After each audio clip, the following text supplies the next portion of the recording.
ஹல்லேலூயா. இந்த நாளுக்கான கர்த்தருடைய வார்த்தை, நான் உன்னை ஆசீர்வதிக்கவே ஆசீர்வதித்து உன்னை பெருகவே பெருக பண்ணுவேன்.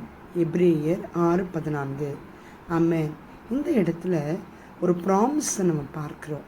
ஆசீர்வதிக்கவே ஆசீர்வதித்து பெருகவே பெருக பண்ணுவேன். It is a promise. நம்ம கூட சில பேர் இடத்துல நான் இதை நிச்சயமாக உனக்கு பண்ணுவேன்னு ப்ராமிஸ் பண்ணுறோம். பட் நம்மால் செய்ய முடியாது. ஏன்னால் மனிதர்களாகிய நம்மால் சில காரியங்களில் செய்ய முடியாமல் போகும். ஆனால் நம்மிடத்தில் ஆணையிட்டு சொல்லுகின்ற தேவன் வானத்தையும் பூமியும் உண்டாக்கினவர். சகலமும் அவருடைய கரத்தில் இருக்கின்றது. அவர் ஆபிரகாமுக்கு இப்படியாகவே ஒரு ப்ராமிஸை செய்கின்றார். ஆசீர்வதிக்கவே ஆசீர்வதித்து உன்னை பெருகவே பெருக பண்ணுவேன் என்று சொன்னதுன்படியே அவர் ஆசீர்வதித்தார். ஆனால் அவர் வாக்கு கொடுத்ததை சுதந்திரித்து கொள்ள ஆபிரகாம் காத்திருந்தார். இரண்டாவது, இந்த தேவன் என்னை ஆசீர்வதிக்க வல்லவர் என்று விசுவாசித்து எல்லா காரியங்களிலும் பொறுமையாக இருந்து இந்த ஆசீர்வாதங்களையும் பெருக்கத்தையும் தன்னுடைய வாழ்க்கையிலையும் தன்னுடைய ஜென்ரேஷன்லேயும் சுதந்திரித்து கொண்டார்.